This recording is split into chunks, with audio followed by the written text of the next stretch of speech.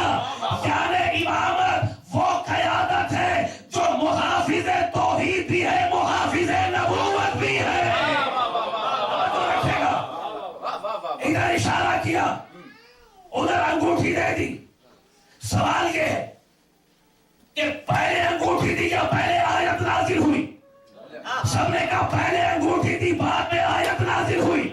اس کے معنی یہ ہے کہ علی کے پاس فطری علم، علی کے پاس اکتسابی علم نہیں تھا، فطرت میں ان کو لے کر آیا تھا کہ پتا تھا کس وقت کیا کرنا ہے۔ ادھر علی نے عمل کیا، ادھر آیت نازل ہو گئی۔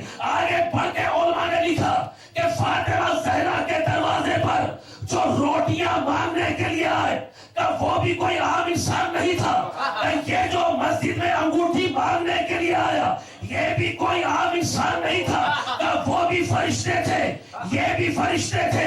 یاد رکھیے گا، علماء سے آپ نے سنا فرشتہ نہ روٹی کا محتاج ہوتا ہے، نہ ہماری طرح انگوٹھی کو پہن کر ذوق زینت رکھنے کا عادی ہو۔ تو پھر کیا وجہ کہ فقیر درے صحرا پر آ کے روٹیاں مانگے؟ کیا وجہ کہ آ کر یہ انگوٹھی مانگے؟ اگر یہ فرشتہ تھا تو انگوٹھی کیوں مانگ رہا تھا؟ اگر یہ فرشتہ تھا تو روٹیاں کیوں مانگ رہا تھا؟ اور فرشتہ کسی دنیا کے رہنما کے کہنے پہ نہیں چلا کرتا، جہاں اللہ بھیجا کرتا ہے وہیں پر جایا کرتا ہے، اللہ کے اذن کے بغیر نہیں جایا کرتا۔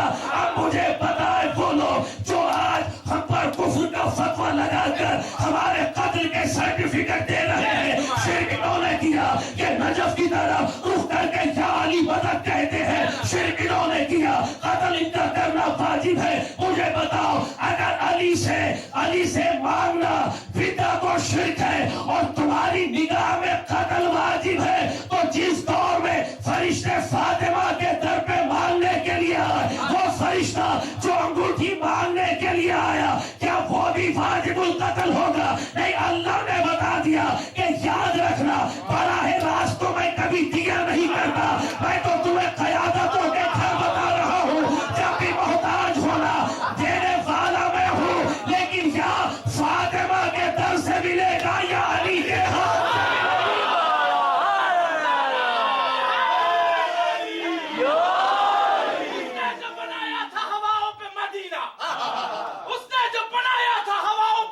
گا۔ تو کرتا تھا فضاؤں پہ سفر اس کا سفینہ، اور انگشت سلیمان میں تھا ایک نگینہ، تھا اس کی کرامات کا یہ خاص کرینہ، اور معلوم ہے کیوں خالق کا اس پہ یہ کرم تھا، اس پاک نگینے پہ علی نام رقم تھا۔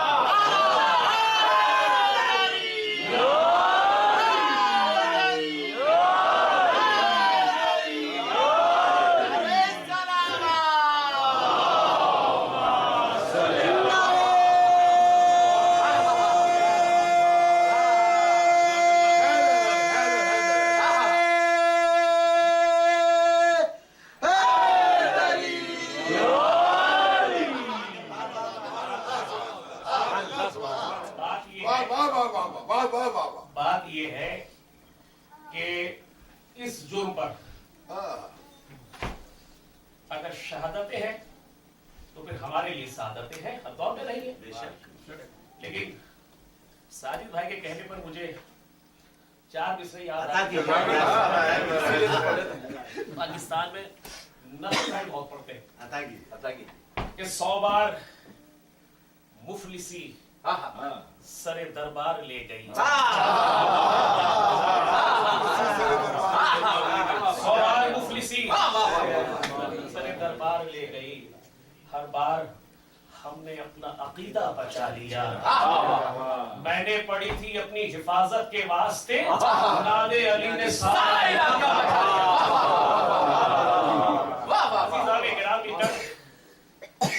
کہنے کا مقصد یہ ہے کہ قیادت کی سمت دیکھنے سے پہلے یہ دیکھو کہ وہاں اذن الہی ہے بھی یا نہیں. جہاں اذن الہی ہے وہی دنیا کی قیادت کرنے کا حق رکھتا ہے. صلوات بھیجیے محمد علیہ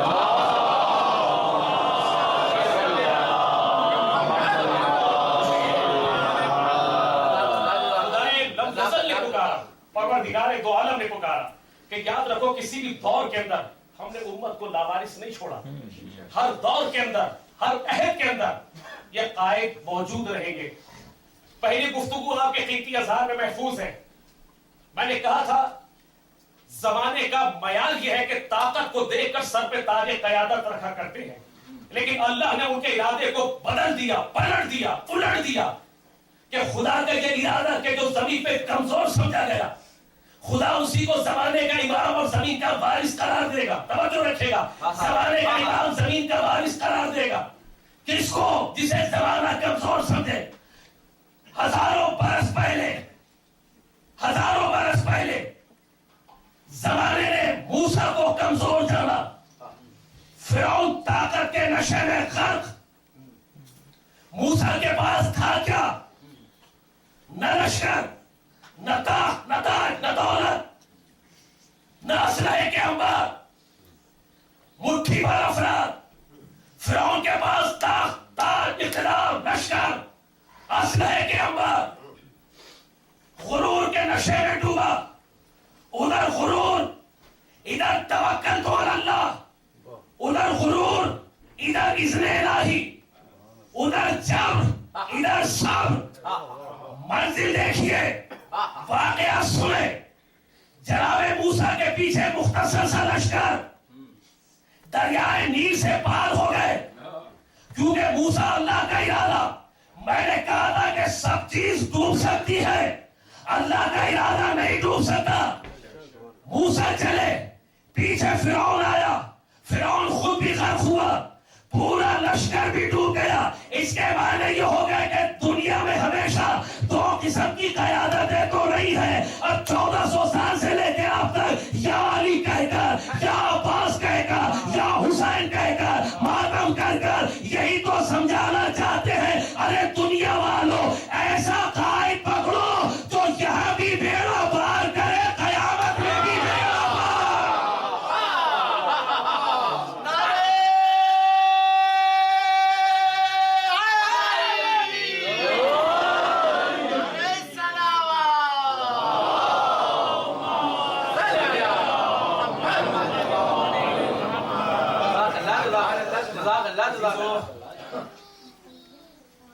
آج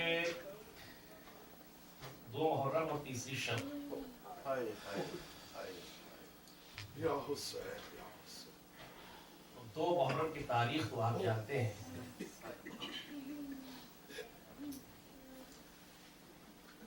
2 محرم کو حسین کربلا میں آئے. محمل موجود، شہزادیاں موجود. ایک مرتبہ جناب زینب حسین کو بلوایا، کہا بھیا یہ کون سی سرزمین ہے؟ کیا ہوا؟ کہا بھیا یہ کون سی سرزمین ہے کہ جہاں کی خاک اڑ اڑ کے میرے سر پہ آ رہی ہے؟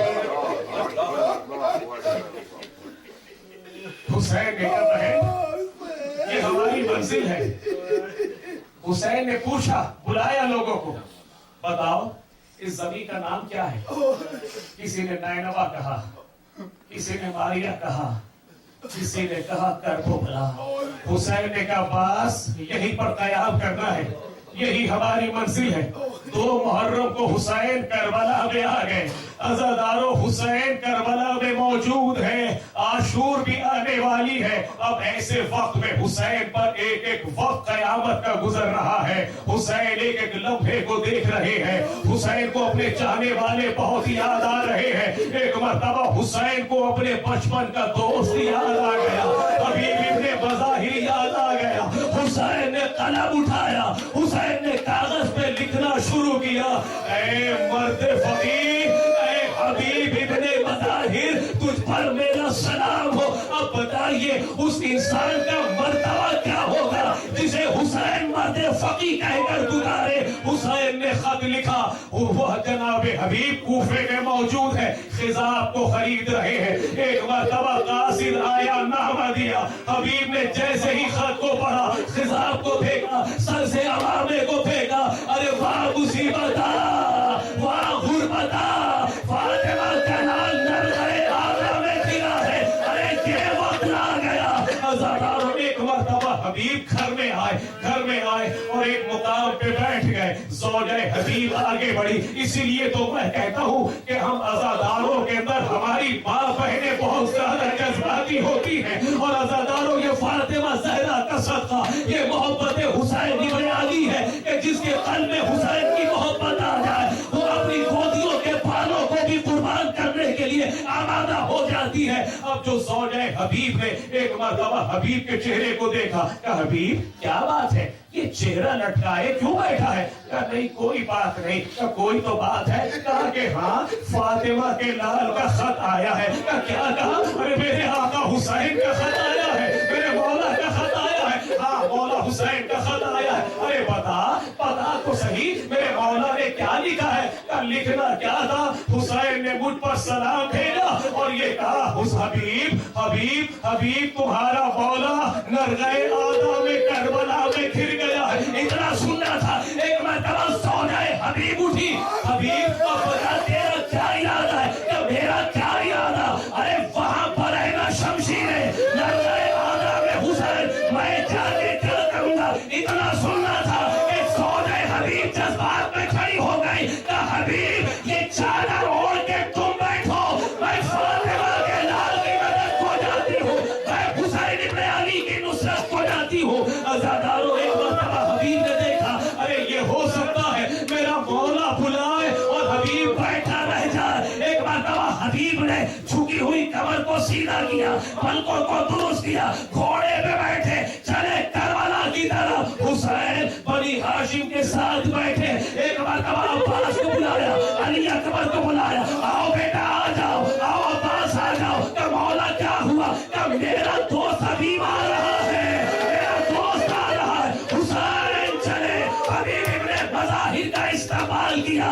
عزاداروں ادھر شہزادی زینب خیمے میں موجود ہے. ایک مرتبہ باہر درود پڑھنے کی آوازیں آنے لگی. شہزادی زینب نے کہا اما فضہ, ارے یہ باہر درود کی آوازیں کیسی آ رہی ہیں؟ ایک مرتبہ فضہ نے خیمے